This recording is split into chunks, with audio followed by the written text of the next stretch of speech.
తిరుపతి నగరానికి బాంబు బెదిరింపులు రావటం కలకలం రేపింది. తమిళనాడు పోలీసులకు వచ్చిన బాంబు బెదిరింపు మెయిల్స్ లో తిరుపతి పేరు ప్రస్తావన రావటంతో అధికారులు అప్రమత్తమయ్యారు. నగరంలోని పలు చోట్ల బాంబ్ స్క్వాడ్ తనిఖీలు చేపట్టారు.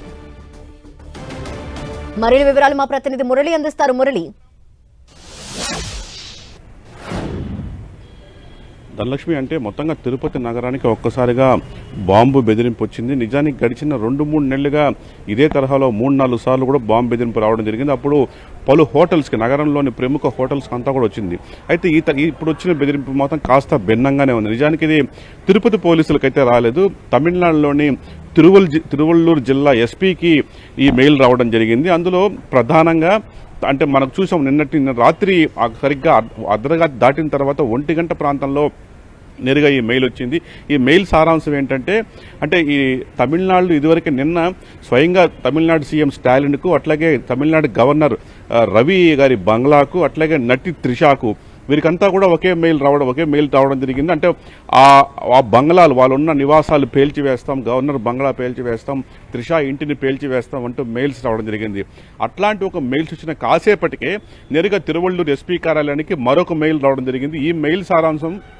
ఈ సారాంశంలోనే తిరుపతి ప్రస్తావన ఉంది. అంటే అక్కడ అనేక చోట్ల బాంబు దాడులు చేసిన తర్వాత అతి త్వరలో, అంటే యాజ్ సూన్ యాజ్ పాసిబుల్, అంటే వెరీ సూన్ తిరుపతిలో కూడా తాము ఇట్లాంటి ఒక బాంబు పేలుడు జరపబోతున్నాము, వీలైనంత త్వరగా భక్తులను ఎవాక్యుయేట్ చేయండి, అంటే సురక్షిత ప్రాంతాలకు తరలించండి అంటూ కూడా ఆ మెయిల్లో ఒక వాక్యాన్ని కూడా ప్రస్తావించున్నారు. ఈ మెయిల్ ప్రధానంగా ఎల్టీటీఈ అట్లాగే పాక్ ఐఎస్ఐ సంయుక్తంగా తీసుకున్న నిర్ణయం మేరకే ఇట్లాంటి ఒక బాంబు పేలుడు జరపబోతున్నాము, భక్తులంతా కూడా సురక్షిత ప్రాంతాలకు తరలించండి అని సారాంశం అనే అర్థం వచ్చే విధంగా ఆ మెయిల్లో అంశాలున్న ఈ నేపథ్యంలో ఒక్కసారిగా తమిళనాడు పోలీసుల నుంచి ఏపీ పోలీసులకు ఈ కీలక సమాచారం అందింది. మొత్తం తిరుపతి పోలీస్ శాఖ అప్రమత్తమైంది. ధనలక్ష్మి, ప్రస్తుతం తిరుపతిలో ఎక్కడెక్కడ ఈ బాంబ్ స్క్వాడ్ తనిఖీలు అనేవి నిర్వహిస్తున్నారు?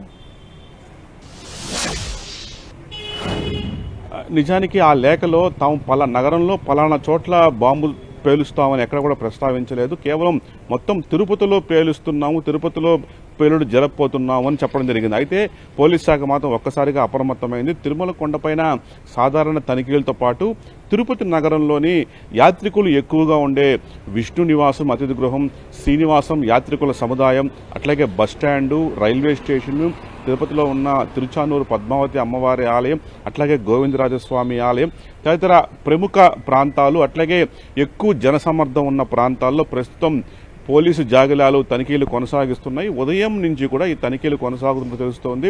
పోలీస్ శాఖ దీన్ని కొంచెం రహస్యంగా ఉంచింది. అయితే ఎట్టకేలకు మెయిల్ కూడా బహిర్గతమైంది. ఈ నేపథ్యంలో ఒకసారిగా తనిఖీలు, ఇప్పటి వరకు జరిగిన తనిఖీల్లో ఎక్కడా కూడా ఎట్లాంటి ప్రమాదం ఉన్నట్టుగా కానీ, ఎట్లాంటి ఆధారాలు కానీ, బాంబు ఉన్నట్టు కానీ ఎక్కడ కూడా మనకు ఎలాంటి సమాచారం లేదని కొద్దిసేపటి క్రితమే పోలీసు ఉన్నతాధికారులు కూడా మనకు చెప్పడం జరిగింది. అయితే ఈ తనిఖీలు నిరంతరంగా ఉంటాయి, ఇకపై కూడా ఉంటాయని చెప్పి పోలీసులు చెప్తూ ఉన్నారు. అయితే ఇది ఫేక్ కాల్సా లేక ఏదైనా ఆకతాయిల పని అనేది మాత్రం ఇంకా స్పష్టం కాలేదు. ఒక వ్యక్తి పేరిట అయితే రావడం జరిగింది. తమిళనాడు పోలీసులు అయితే ఏదైతే అక్కడ సీఎంకి, నటి త్రిషాకి సంబంధించి బెదిరింపులకు పాల్పడినారో ఫోన్ కాల్స్ వచ్చాయి. అక్కడ ఒక గణేష్ అని ఒక వ్యక్తిని అక్కడ పోలీసులు అదుపులో తీసుకుని ప్రశ్నిస్తూ ఉన్నారు. అయితే ఇవాళ తిరుపతి పేరు ప్రస్తావన వచ్చిన ఈ మెయిల్లో మాత్రం ఒక వ్యక్తి పేరు మాత్రం ఉంది. పోలీసులు ఒక తమిళనాడు చెందిన వ్యక్తిగా తెలుస్తోంది. అయితే దీని వెనక కూడా ఇది అసలు దాని వాస్తవం ఏంటి, ఆ మెయిల్ నిజంగా ఎవరన్నా ఉద్దేశపూర్వకం చేశారా, ఆకతాయిగా చేశారా, లేదా ఇంకేదైనా దాని వెనక నిజంగానే కుట్ర ఉందా అనే కోణంలో అయితే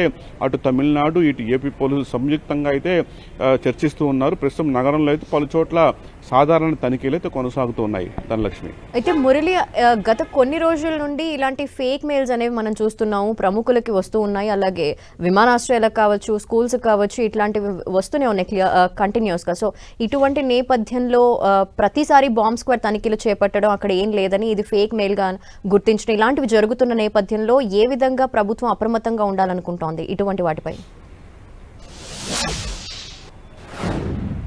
మీరు అన్నట్లుగా ఒక తమిళనాడు విషయాన్ని తీసుకుంటే మొన్నటి ఆగస్టు 15వ తేదీ స్వాతంత్ర దినోత్సవం రోజు కూడా ఏకంగా సీఎం స్టాలిన్కు ఇదే తరహాలో బాంబు బెదిరింపు రావడం జరిగింది. అప్పుడు కూడా వాటిని క్షుణ్ణంగా సీఎం బంగ్లా అట్లాగే సచివాలయం అంతా కూడా తనిఖీ చేశారు. ఎక్కడ కూడా బాంబు లేదని తేల్చారు.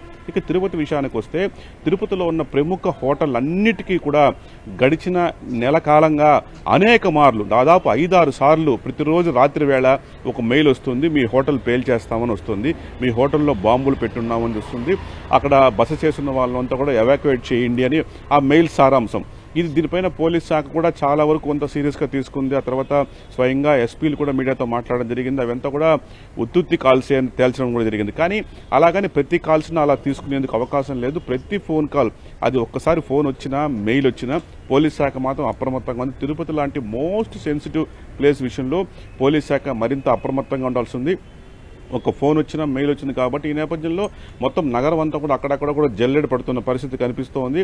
అయితే ఇదివరకు లాగే ఇది కూడా ఒక ఫేక్ కాల్సా లేక దీని వెనక ఏదన్నా ఉందా, ఎందుకైనా మంచిది ఉద్దేశంతో క్షుణ్ణంగా తనిఖీలు జరుపుతున్నారు. మొన్ననే మనం బ్రహ్మోత్సవాలు కూడా పూర్తి చేసుకున్నాం. అంటే ఆ లేఖలో చాలా స్పష్టంగా భక్తులని సురక్షిత ప్రాంతాలకు ఎవాక్యుయేట్ చేయండి, యాజ్ సూన్ యాజ్ పాసిబుల్ అనే వర్డ్ కూడా వాడు వాడడం జరిగింది. కాబట్టి కొంత సీరియస్గానే తీసుకున్నారు. పోలీస్ శాఖ అయితే మొత్తం bomb disposal squad, BD squad అంటాం, మీ బాంబు డిస్పోజల్ స్క్వాడ్ కూడా పూర్తిగా రంగంలోకి దిగింది. ఇక పోలీస్ డాగ్స్, మనకు తెలుసు స్నిఫర్ డాగ్స్ అంతా కూడా రంగంలోకి దిగింది.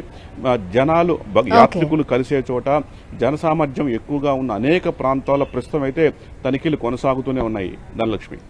Thank you Murali.